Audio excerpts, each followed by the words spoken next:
आइए हम लोग पढ़ते हैं स्टोरी ऑफ इंग्लिश। देखिए रेनबो सेकेंड भी स्टार्ट कर चुके हैं और ग्रामर भी पढ़ रहे हैं और क्या कहते हैं स्टोरी ऑफ इंग्लिश बाकी था। तो मैं आप लोगों को एक चीज़ आज बताना चाहूँगा। 11th वाले भी और 12th वाले भी जो स्टोरी ऑफ इंग्लिश पढ़ चुके हैं उनके लिए तो बेहतर ही है। जो नहीं पढ़े हैं तो आज याद रखिएगा कि स्टोरी ऑफ इंग्लिश आपको आज याद हो जाएगा। और स्टोरी का मतलब कहानी होता है। हम उसी तरह से आज आपको इंग्लिश स्टोरी ऑफ इंग्लिश के बारे में बता रहे हैं। लेकिन एक चीज़ यहाँ पर ध्यान दीजिएगा कि 11th और 12th दोनों के लिए स्टोरी ऑफ इंग्लिश ज़रूरी है। और इसमें क्या है कि अगर आप इस कहानी को पढ़ लीजिएगा तो आज लिखने की इस वीडियो में, अगर इस वीडियो को आप पढ़िएगा तो इस वीडियो से आपको लिखने की ज़रूरत नहीं है। सिर्फ आप सुनिएगा ना तो आपको याद हो जाएगा। और आपके मन में होगा ऐसा क्यों? तो इस तरह से मैं बता रहा हूँ कि स्टोरी ऑफ इंग्लिश अगर आप आज अगर सुन लीजिएगा तो आपको याद भी हो जाएगा।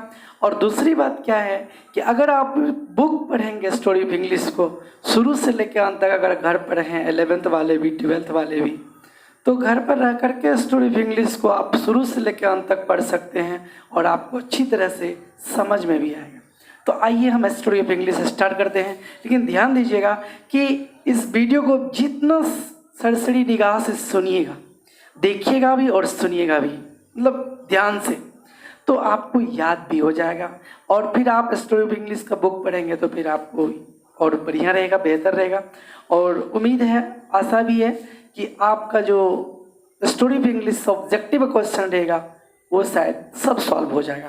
तो आइए देखते हैं। और इसको आप सबसे पहली बात तो ये है कि कहाँ से हम लोग स्टार्ट करें। स्टोरी ऑफ इंग्लिश, स्टोरी का मतलब होता है कहानी और इंग्लिश ऑफ मतलब का, इंग्लिश की कहानी।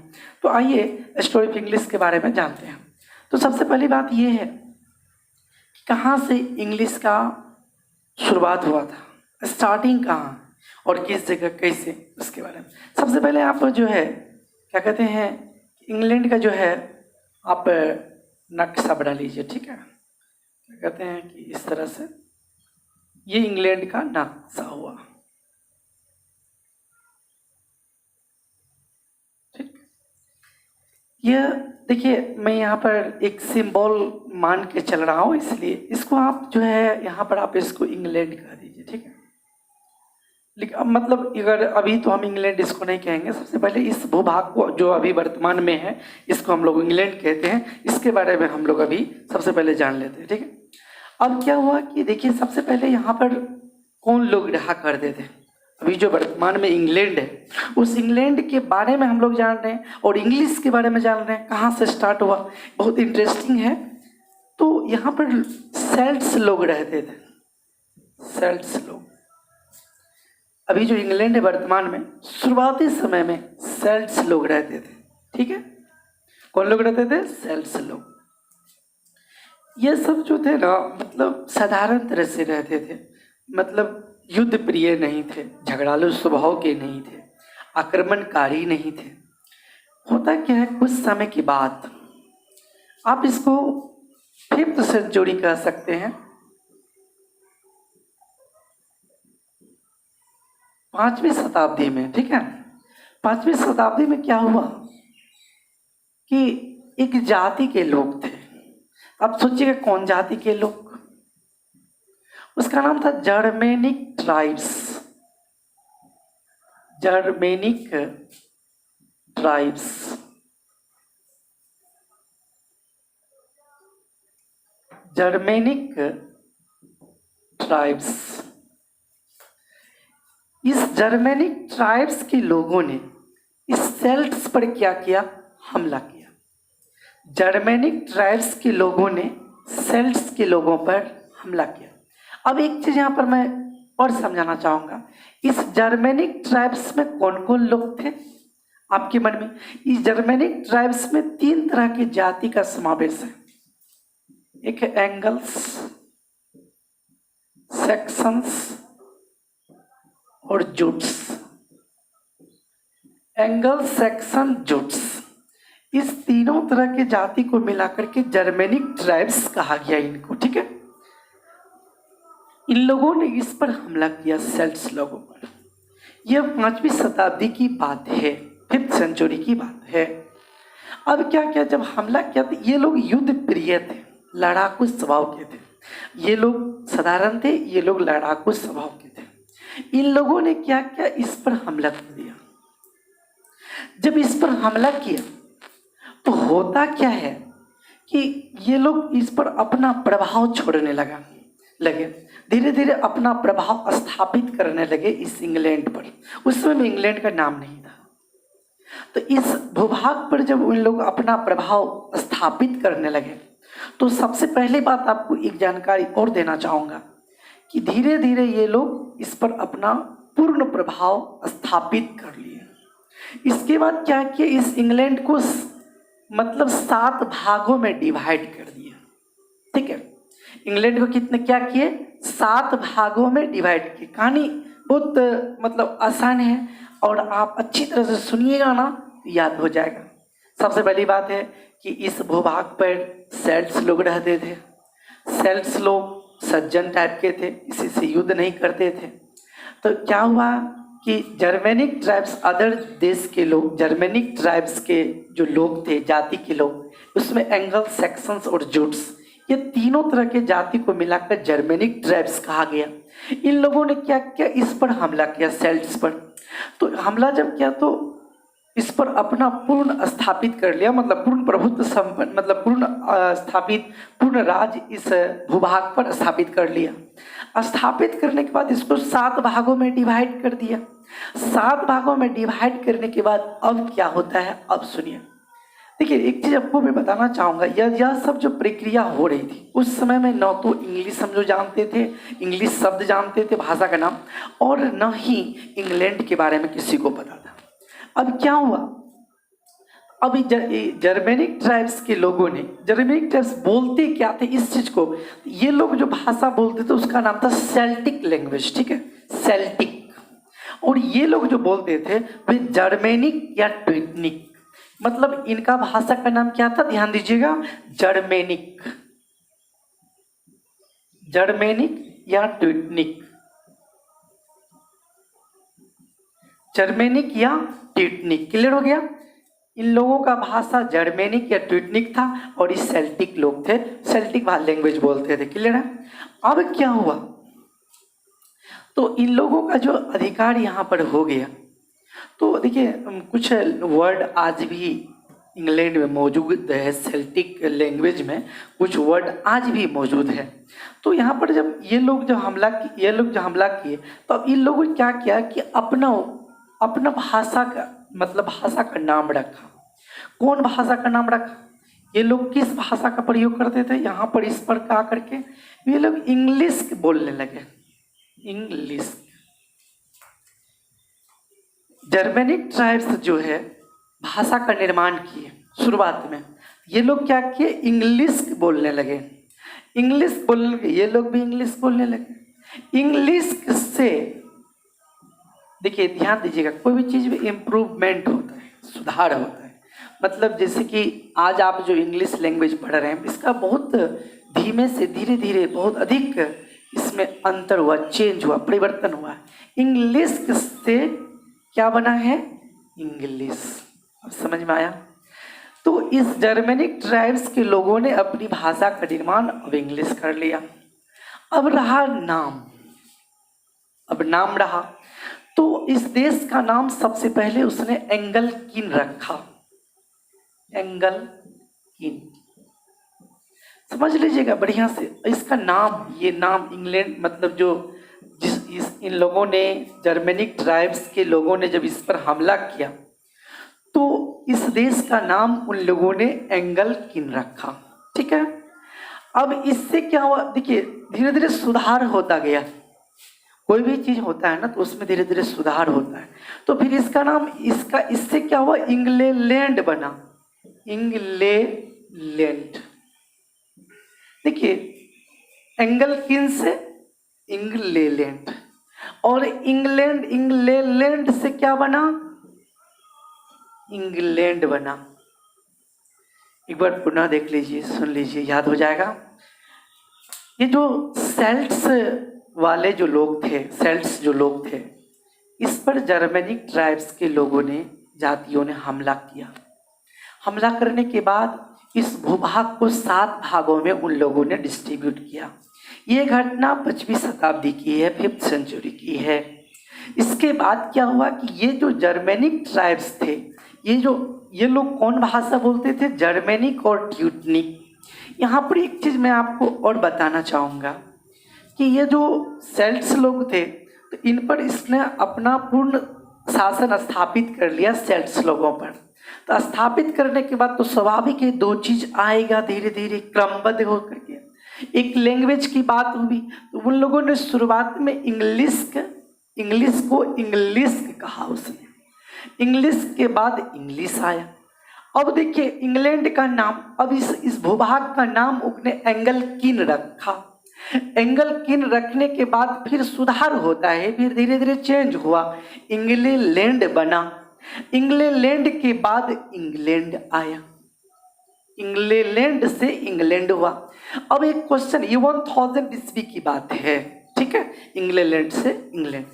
अब एक चीज मैं आपको बताना चाहूंगा, जिस समय पूरी दुनिया में लैटिन, संस्कृत, ये सब व्यापक रूप से फैली हुई थी, उस समय में इंग्लैंड और इंग्लिश का नाम भी नहीं था। तो इस तरह से यहाँ पर हम लोग सीखे कि इंग्लिश और इंग्लैंड का नाम कैसे हुआ। अब एक चीज आपको मैं बताना चाहूँगा, ये तो इसलिए मैं आपको यहाँ पर मिटा रहा हूँ, इसको हटा देता हूँ कि आगे इसमें और भी मैं विस्तार से बताऊंगा कि किस तरह से आगे यह सब बढ़ा। अब देखिए 5th सेंचुरी से तो आरंभ हुआ। अब एक क्वेश्चन आपके मन में होगा कि फिर जो है इसको किस तरह से डिवाइड किया जाना चाहिए। इसमें क्या हुआ कि शुरुआत का टाइम, शुरू में जो है तो इंग्लैंड, इंग्लिश और इंग्लैंड यहाँ से स्टार्ट हुई। अब यहाँ से हम लोग अगर शुरुआत से और आज तक का अगर पीरियड को बांटते हैं, उसमें 3 तरह से हम लोग इसको बांटते हैं। ओल्ड इंग्लिश, ओल्ड इंग्लिश में क्या है कि एडी NOW है, AD 449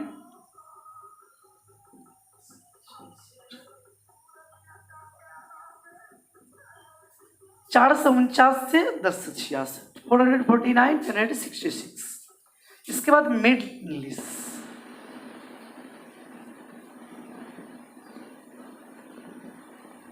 मिड इंग्लिश के बारे में हम लोग बात कर रहे हैं कि मिड इंग्लिश कहां से,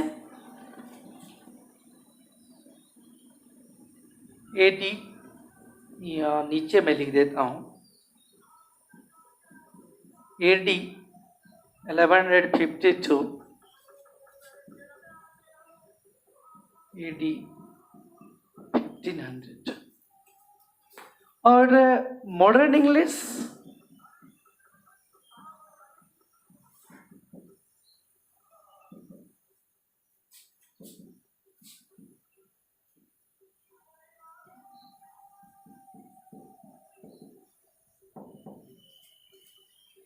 ओल्ड इंग्लिश जो है 449 to 1066, मतलब 449 से 1066। मिड इंग्लिश 1150 to 1500, मतलब 1150 से 1500। और मॉडर्न इंग्लिश जो है 1500 से लेकर के अब तक। एक भाई सबके मन में 449 से 1066 तो आप बोल दिए, 449 1066, लेकिन यहाँ 11 इसके बीच में 1066 और 1150 के बीच वाला ईस्वी कहाँ गया? लगता है तो मिस तो नहीं हो गया। याद रखिएगा ऐसी बात नहीं है। 449 से 1066 ईस्वी तक इंग्लिश का विकास हुआ रेपिडली, तेजी से, लेकिन 1066 और 1150 के बीच में इंग्लिश का कोई विकास नहीं हुआ, उस पर कोई ध्यान नहीं दिया गया। इसलिए उस अवधि को यहाँ पर माइनस कर दिया, क्योंकि इंग्लिश में उसमें कोई परिवर्तन नहीं हुआ था। 1150 से 1500 तक जो है, मतलब यह मिड इंग्लिश माना गया। और 1500 से लेकर के अब तक को कहा क्या किया गया? Modern English. तो इंग्लिश को हम लोग 3 भागों में बांट दिए, मतलब इंग्लिश का जो एज है, ओल्ड इंग्लिश, मिड इंग्लिश और मॉडर्न इंग्लिश। तो 449 से 1066, 1150 से 1500 और 1500 से लेकर के अब तक। क्लियर हो गया? अब एक क्वेश्चन आपके मन में होता होगा कि हम पहले ओल्ड इंग्लिश के बारे में जानते हैं, तब फिर मिडिल इंग्लिश के बारे में जानेंगे और फिर आगे जानेंगे। ठीक है, तो देखिए ओल्ड इंग्लिश के बारे में अगर आप देखिए, आपकी जो स्टोरी ऑफ इंग्लिश की बुक है उसमें पूरा विस्तार से दिया गया, जैसे कि मैं भैया जो बताया हूँ। अब ओल्ड इंग्लिश के बारे में मैं विस्तार से आपको जानकारी देना चाहूँगा। ओल्ड इंग्लिश के समय की अगर बात करें तो हम लोगों के पास एग्जैक्ट जानकारी नहीं है कि ओल्ड इंग्लिश के बारे में एग्जैक्ट, मतलब थोड़ा बहुत जानकारी है। कुछ अधूरी रचना है जिसमें द बीउल्फ है, द वर्सेली बुक है, द एक्स्टर बुक है, द जूनियस है। इस तरह से मतलब कुछ किताबें हम लोग के पास रचना है, तो वह जो है आधी अधूरी है, कंप्लीट नहीं है। और जो कुछ हम लोग ओल्ड इंग्लिश के बारे में जानते हैं वो कैसे जानते हैं उसके बारे में जानेंगे। जैसे कि हाथी के दांत पर कुछ लिखा हुआ है, कुछ लोहा पर लिखा हुआ है, इस तरह से मतलब जो है थोड़ा बहुत हम लोग जानकारी हम लोग के पास है। लेकिन एक चीज़ मैं आपको बताना चाहूँगा कि ओल्ड इंग्लिश में जो घटना हुई है, ओल्ड इंग्लिश की जो बारे में विस्तार है, सबसे पहली बात है कि जो ओल्ड इंग्लिश, जो इंग्लिश मतलब इसमें जो लोग इंग्लिश बोलते थे, ओल्ड इंग्लिश की अगर बात करें तो इसको लोग चार तरह से बोलते थे। मतलब एक यूनिफॉर्म भाषा नहीं थी, मतलब इंग्लिश को सब इंग्लिश के जैसा नहीं बोलते, मतलब इंग्लिश को चार तरह से लोग बोलते थे। ठीक है, तो उसको हम लोग डायलेक्ट्स कहते हैं। तो ओल्ड इंग्लिश जो है ना डायलेक्ट्स में विभक्त थी, जिसमें केंटिस है, क्या कहते हैं, चार तरह की थी इसमें। तो अब हम लोग ओल्ड इंग्लिश में एक और की बात, खासियत बात करूंगा। एक राजा हुए थे किंग अल्फ्रेड।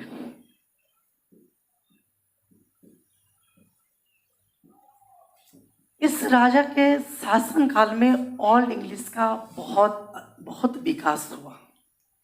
इन लोगों ने, इस राजा ने क्या किया, अनेक देशों से विद्वानों को बुलाए और बुला करके इंग्लिश का बहुत अधिक विकास की।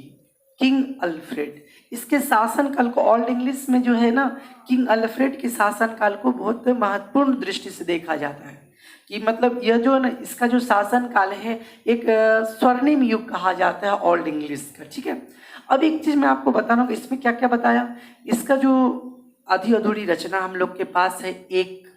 दूसरी बात क्या है कि इनके जो मतलब ये जो लिखा गया है ओल्ड इंग्लिश में, ये पढ़ना बहुत जटिल है। दो, तीसरी बात ये है कि इसमें एक राजा हुए थे किंग अल्फ्रेड, वे उनका शासन काल को स्वर्णिम युग माना जाता है ओल्ड इंग्लिश में। उनके समय में जो है इंग्लिश का बहुत अधिक विकास हुआ। इसके बाद जो मैं बात करूंगा, ओल्ड इंग्लिश एक सामान्य भाषा नहीं थी, ओल्ड इंग्लिश को लोग चार तरह से बोलते थे, ये भी उसमें दिया गया है। ओल्ड इंग्लिश को, ओल्ड इंग्लिश बोलियां में विभक्त थी। इसके बाद आपको एक और जानकारी देना चाहूँगा, इसमें क्या है कि एक जो है ना, मतलब एक बीड हुए थे, महान लेखक हैं, उसकी जो रचना है, बीड्स हिस्ट्री की जो रचना है, इसको वेस्ट सेक्शन में किंग अल्फ्रेड ने लिखवाया था।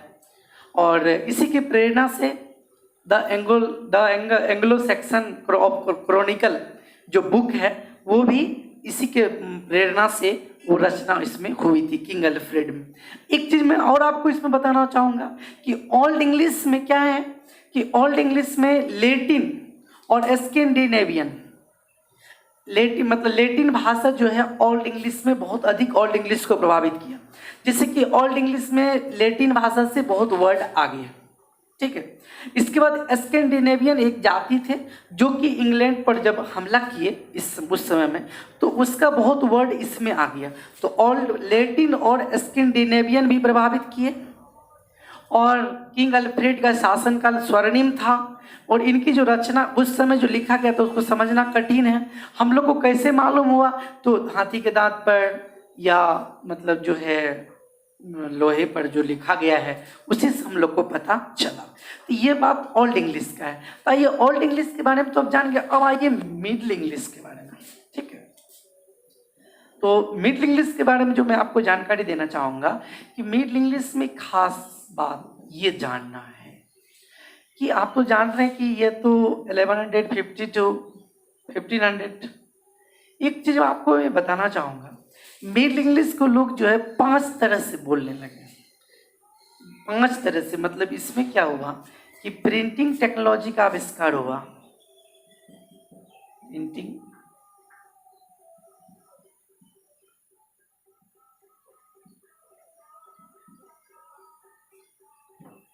सीधा जानिए कि प्रिंटिंग का जो प्रिंटिंग मतलब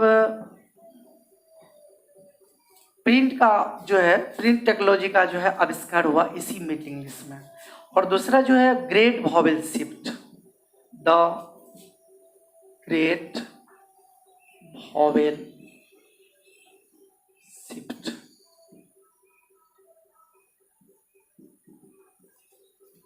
तो दो घटना हुई, एक प्रिंटिंग टेक्नोलॉजी, दूसरा द ग्रेट वॉवेल शिफ्ट।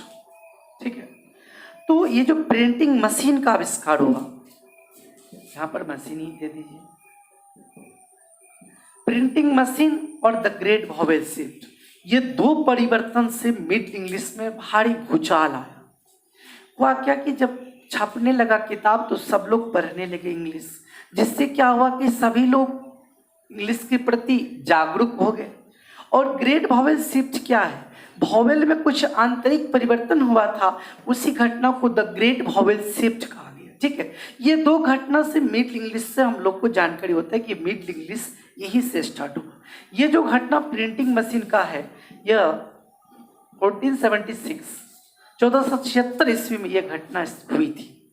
अब क्या है कि अब तो पढ़ने लगे लोग, तो अब क्या हुआ कि इंग्लिश को लोग 5 तरह से बोलने लगे। एक कैंटिस है, ओल्ड सेक्शन, ईस्ट सेक्शन, मतलब कैंटिस हो गया, इसके बाद ईस्ट मिडलैंड, वेस्ट मिडलैंड, इस तरह से 5 बोलियों में विभक्त है ये जो मिडिल इंग्लिश का जो मिडिल इंग्लिश में जो इंग्लिश है, इंग्लिश को 5 तरह से लोग बोलते थे। ये क्लियर हो गया। प्रिंटिंग मशीन और द ग्रेट वॉवेल शिफ्ट, ये दोनों का आविष्कार हुआ और इंग्लिश को जो मिडिल इंग्लिश में 5 तरह से लोग बोलते थे, ये भी बात क्लियर हो गई।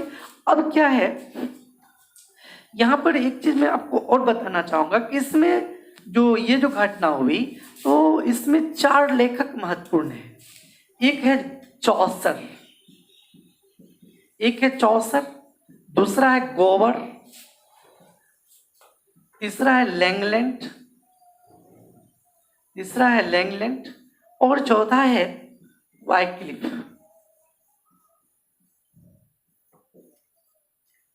वाइक्लिफ। चौसर, गोवर, लैंगलैंड, वाइक्लिफ। क्लियर है, याद रखिएगा, चौसर, गोवर, लैंगलैंड, वाइक्लिफ। तो चौसर की जो रचना है, इसकी दो बहुत महत्वपूर्ण रचना है। The prologue to the Canterbury tales,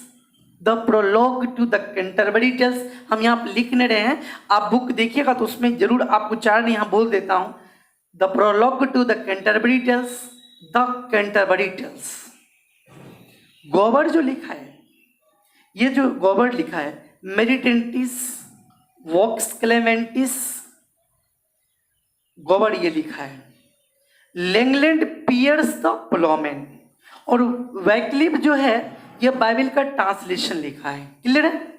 अब एक क्वेश्चन है कि आपके मन में ये जो 4 लेखक हुए सबसे महत्वपूर्ण लेखक हुए, अगर आपको इस मिडिल इंग्लिश के बारे में जानना है तो चौसर को पढ़ लीजिए, चौसर की रचना को पढ़ लीजिए, आप जो है मिडिल इंग्लिश के बारे में अच्छी तरह से जान सकते हैं।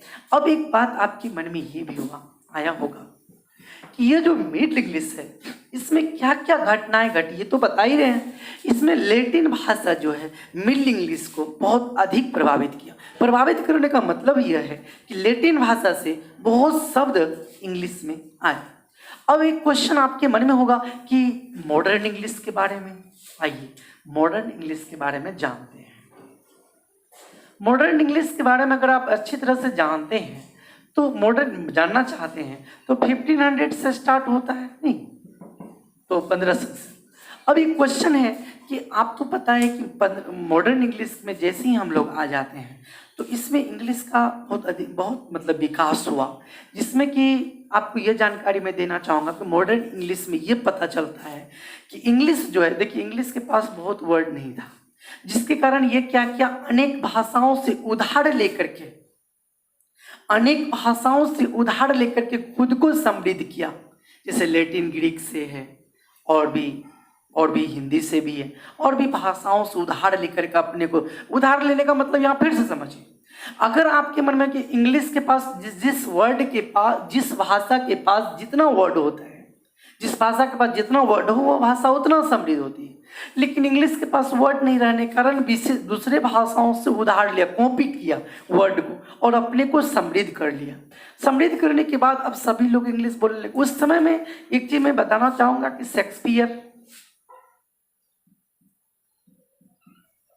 शेक्सपियर महान लेखक हुए। बेकन ये जो है निबंधकार थे, एसेइस्ट थे। और बेन जॉनसन,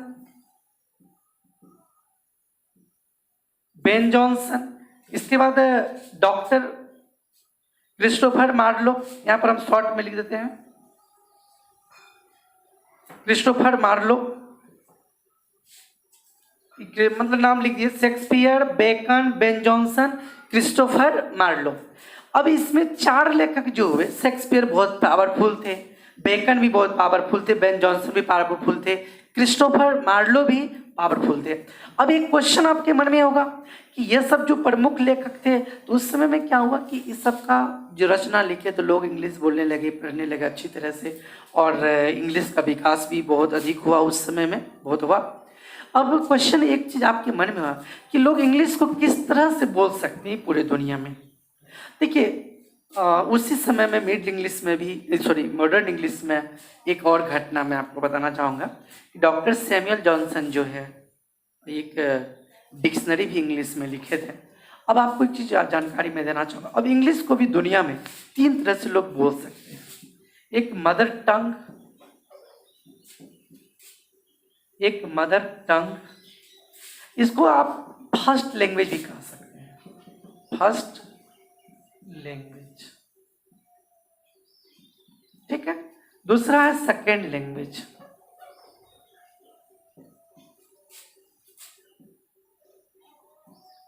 और तीसरा है सेकेंड लैंग्वेज, तीसरा फॉरेन लैंग्वेज। आपके मन में होगा कि इसके बारे में विस्तार से मैं जानकारी दे देता हूँ। मदर टंग मातृभाषा, जैसे कि हम लोग हिंदी बोलते हैं, यह हम लोग की मातृभाषा है। जैसे यूके, यूएसए, आयरलैंड, कनाडा, ये सब में मातृभाषा इंग्लिश। सेकेंड लैंग्वेज का मतलब होता है ऑफिशियल लैंग्वेज, जहाँ पर हम ऑफिशियल लैंग्वेज, जहाँ पर हम लोग ऑफिस वगैरह में यूज करते हैं सेकेंड लैंग्वेज। जैसे इंडिया है, इस सब में जो है सेकेंड लैंग्वेज की यूज किया जाता है।